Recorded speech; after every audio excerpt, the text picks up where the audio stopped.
Now, in order for you to persuade, it starts with this first thing. You have to become an artist. Now, you may be thinking, well, I don't draw, I don't paint. Nah, that's not what I'm talking about. You actually are an artist, but in regards to using your words. See, there's a quote that I once heard, a picture is worth 1,000 words.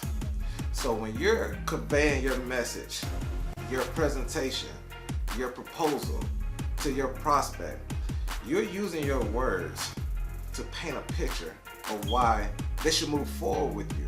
Now, depending on how good you are with articulating your words and how you can position your offer with that customer or with that prospect, I should say, is going to determine how much are they going to be leaning towards moving forward with you.